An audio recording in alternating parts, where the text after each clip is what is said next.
सो अभी हमारा क्वेश्चन है, a 50 hertz 3 phase 8 pole induction motor has a full load slip and no load slip of percentage 4 and 2 respectively.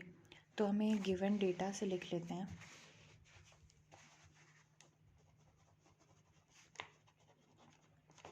Frequency हमें given है 50 hertz, यहाँ पोल हमें 8 given है, और क्या लिखा है, फुल लोड स्लिप मतलब SFL and no load slip मतलब S नो लोड। ओके, तो वो कितना है 0.04 परसेंटेज से हम नॉर्मल डिवाइडेड बाय 100 करेंगे तो 0.02। अब हमें फर्स्ट क्या निकालना है, देखिए फर्स्ट निकालना है सिंक्रोनस स्पीड। तो NS इज डायरेक्टली 120 F/P, जो कि 120 F कितना है 50 और P कितना है 8।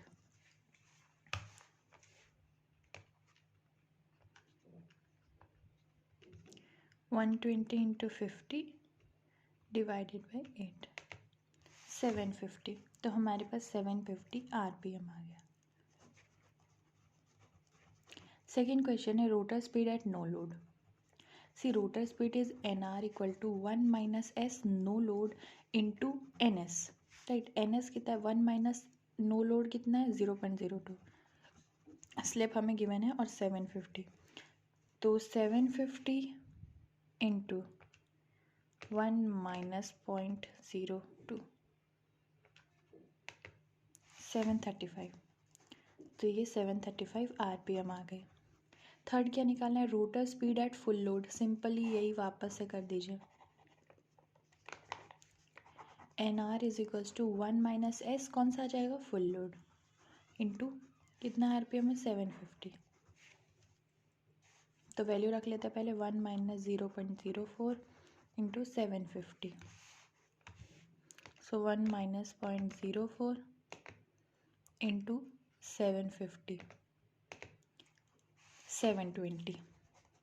तो आ गया 720 RPM। तो इससे ये भी देख सकते हैं कितना स्पीड वेरिएशन हो जाता है हमारा जब हम नो लोड से फुल लोड पे करते हैं, तो स्पीड ऑफ रोटर कम होती जाती है। अब है frequency of a rotor at full load. तो frequency of a rotor at full load is S times of F frequency supplied. So F क्या बोला, हमें क्या बोला, फ्रीक्वेंसी एट फुल लोड, तो S फुल लोड आ जाएगा बस। तो यहाँ आ जाएगा 0.04 into supplied frequency is 50 hertz. तो 50 इंटू 0.04 कर दीजिए,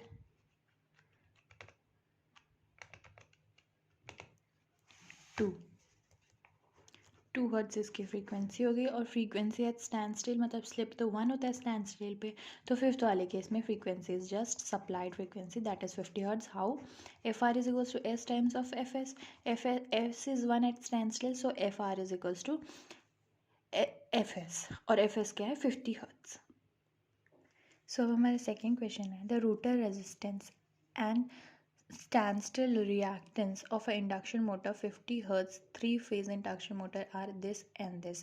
मतलब ये हमें रेजिस्टेंस गिवन है और ये हमें रिएक्टेंस गिवन है।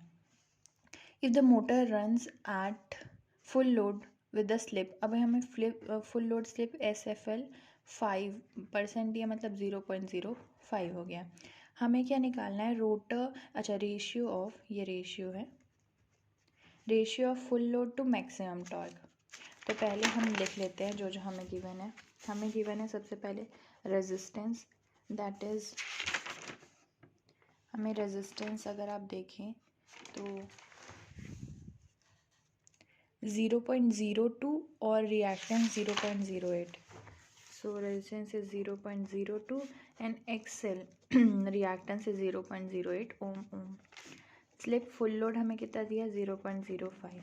देखिए अब हमें क्या निकालना है, हमें निकालना है T full to T max. Yes, T full load to T maximum, torque at full load to torque maximum. इसका रेशियो हमें पता है, हम डिराइव किए हैं इसको, वो आता है SM SFL into 2 divided by SM whole square plus SFL whole square, and SM is nothing but R upon XL, so which is 0.02 divided by 0.08, so which is 0.25. Okay, and slip is a dimensionless quantity. So अब आगे बढ़ते हैं. Okay, SFL हमें given है 0.05 और हमें SM मिल गया 0.25. इसको पुट कर देते हैं. तो TFL upon Tmax is nothing but 2 into SM is 0.25. SFL is given 0.05 divided by 0.25 whole square plus 0.05 whole square. right? इसको सॉल्व करते हैं. 2.05 into 2, that is 0.025 divided by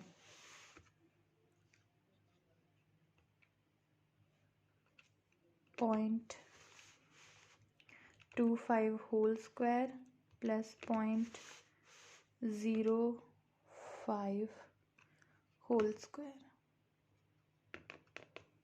तो ये हमें आया 0.38. इसको सॉल्व करने पे कोई वैल्यू आएगी, मैं उसको डी और लिखती हूँ.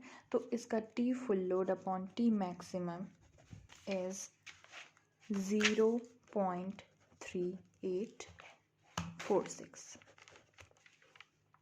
अब नेक्स्ट क्वेश्चन है. नेक्स्ट क्वेश्चन में लिखा है NR एट, मतलब हमें निकालनी है speed at which full load torque take place. हमें क्या निकालनी है? Speed at which full load torque take place. तो speed is nothing but a rotor speed. So NR is 1 minus S. Full load के लिए निकालना है तो SFL into NS. So we have to find NS. So NS is nothing but 120 F by P. We have been provided with frequency. So here frequency is 50 hertz and poles is provided as 10 pole. I haven't mentioned it in question but poles are 10. So 120 F is 50 divided by 10.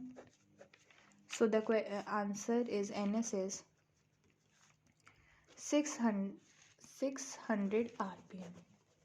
Okay, putting this in, NS is equals to 1 minus SFL is 0.05 into 600. So 1 minus 0.05 into 600 is 570. So 570 RPM is the speed of NS at full load. So next question है 3 phase 50 hertz 12 pole 30 kilowatt 440 slip ring induction motor. तो सबसे पहले लिख लेते हैं. Frequency हमारी 50 hertz है, पोल 12 volt 440 और P mechanical is 30 kilowatt. are short circuited. The maximum torque occur at 0.06 which is twice the full load. हमें दे रखा है कि T max is twice the T full load. Okay, तो यहाँ एक बार वापस पढ़ते हैं. हमें दे रखा है ये पावर की बात with the slip rings are short circuited. मतलब शॉर्ट सर्किटेड स्लिप रिंग्स मतलब कौन सा वाला रोटर हुआ? हमारा हो गया स्क्वायरल केज जिसमें हम लोग एक्सटर्नल रेजिस्टेंस नहीं लगा सकते. The maximum torque occur at 0.06. So S max is equal to 0.06. अब हमें क्या ये भी दिया, फर्स्ट निकालना है हमें S फुल लोड. सो SFL हमें निकालना है. ठीक है, तो हमें क्या दिया है? T full upon T max हमें पता होता है कि T full upon T max का होता है twice SM SFL upon SM square plus SFL square. Right, अब हमें क्या दे रखा है? T max to T full is क्या है? T max to T full is 2. तो T full to T max is 1/2. तो 1/2 पुट कीजिए. Twice SM is 0.06 into SFL as it is रहेगा into 0.06 whole square plus SFL whole square.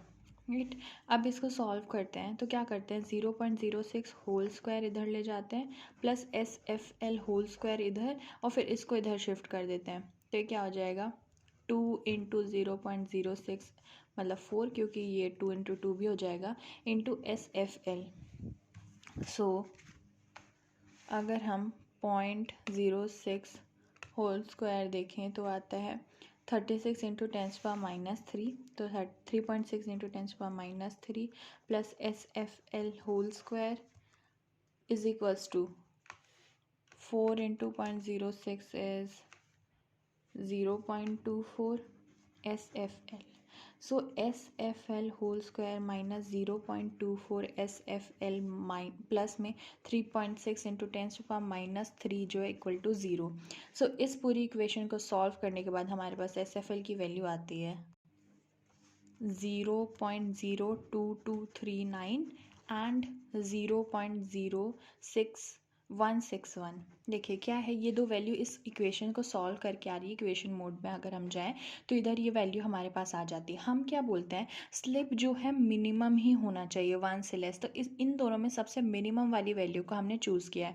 तो slip full load is 0.0161. तो हमारा सबसे पहला काम था कि स्लिप फुल लोड निकालना है, तो वो निकाल लिए. अब है rotor speed at full load. तो rotor speed NR is equals to, second के लिए NR is equals to 1 minus S times of S full load into NS आ जाएगा. जस्ट अब NS निकाल लीजिए. NS इज 120 F/P. और देखिए 120 हमें F कितना दे रखा है, फ्रीक्वेंसी इज 50 हर्ट्ज, तो इंटू 50 और पोल्स हमें दे रखे हैं 12. तो ये हो जाएगा अपना 500. तो हमारे पास जो NS आ गया वो 500 RPM आ गया. सो हमें क्या निकालना था, SFL. तो ये 1 माइनस 0.16 क्योंकि SFL फुल लोड पे निकालना है, तो SFL आएगा 161 इंटू 500. सो हम इसे सॉल्व करते हैं. तो 1 माइनस 0.016, यस 1 माइनस 0.0161 इंटू 500, तो वो आ रहा है, ये तो हमने जब 1 माइनस 0.061 किया ये इतना आया इंटू 500.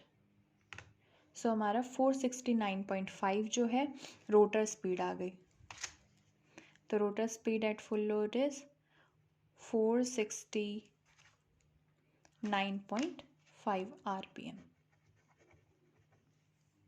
अब नेक्स्ट देखते हैं.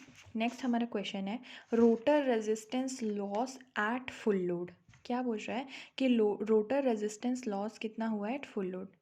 ये हमने पहले rotor resistance at full load निकाल लिया है. नहीं, हाँ हम फर्स्ट वाला कर लिया स्लिप और फिर रोटर स्पीड. अब है हमारा rotor resistance at full load.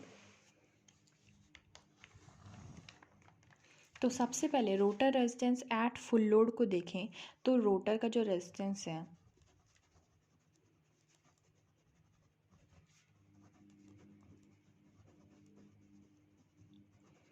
वो इक्वल है SFL इंटू PG. मतलब अगर हमें रोटर रेजिस्टेंस निकालना है तो वो स्लिप इंटू PG के टाइम्स इक्वल होता है. PG क्या है, एयर गैप पावर और इनपुट पावर. तो हमें PG फर्स्ट फाइंड करना पड़ेगा. तो हमारे पास एक फॉर्मूला है कि P of G is to P of copper loss is to PMD.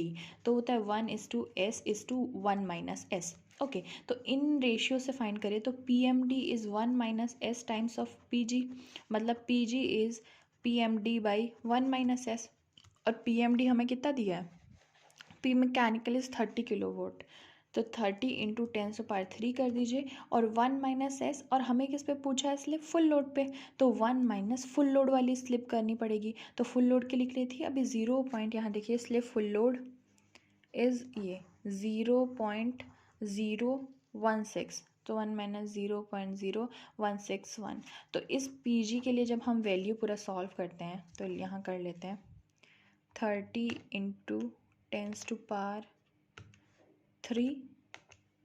Divided by 1 minus 0.0161. तो वो हमारे पास आ रही है 3049. ये हमारे पास आ रही है 30,490.91. इसको डिवाइड बाई 1000 कर दें तो 30.49 किलोवाट आ जाएगी। तो पीजी हमें मिल गया। और हमें क्या है, rotor resistance loss at full load is nothing but slip full load into PG. तो अब आपके पास स्लिप फुल लोड है, पीजी भी है, तो कर लीजिए 30.49 into slip at full load is 0.0161, so 0.49088। तो ये रेजिस्टेंस हो गया। So rotor resistance is 0.490 kilo ohm, क्योंकि हमने किलो में सारी वैल्यूज़ को रखा है, राइट। अब हमारे पास क्या है, लास्ट जो हमारा है वो है फुल लोड टॉर्क। तो TFL निकालना है, तो फुल लोड टॉर्क के लिए निकालना है और स्टार्टिंग टॉर्क। तो देखिए टी फुल लोड आप यहीं से निकाल सकते हैं। आपने यहाँ तक देख लिया कि T full load upon T max हमें कितना गिवन है, 1/2। और T full load upon T max का भी हमारे पास अभी रेशियो लिए हैं, या फिर हम दूसरे पावर मेथड से भी कर सकते हैं। सो देखिए पावर क्या होता है, पावर जो हमारा पावर होता है वो टॉर्क इनटू एंगुलर वेलोसिटी होता है। अब हम टॉर्क निकाल रहे हैं फुल लोड पे, तो P अपॉन ओमेगा एस हो जाएगा। P हमें क्या लेंगे, PG लेंगे, मतलब input power upon omega S. और ओमेगा को क्या लिखते हैं, 2πN, और N RPS में निकालना है तो N/60 कर देते हैं। तो सेम वही कर रहे हैं। तो PG हमारे पास कितना है, आया है अभी आप देखें तो आया 30.49 किलोवाट अपॉन 2 इंटू 3.14। और एन क्या होगा, NS होगा, क्योंकि हम पूछ रहे हैं किस पे, फुल लोड पे। सो NS कितना है हमें पास, 500 डिवाइडेड बाई 60। तो इसको पूरा सॉल्व करने के बाद जो हमारे पास आएगा वो नैनोमीटर में, किलो को भी इंटू 10⁻³ कर देती हूँ, तो पूरा आंसर जो हमारे पास आ रहा है वो है 582.33 न्यूटन मीटर। तो 582.33 न्यूटन मीटर हमारे पास फुल लोड टॉर्क आ गया। और स्टार्टिंग टॉर्क के लिए करते हैं टी स्टार्टिंग, तो वो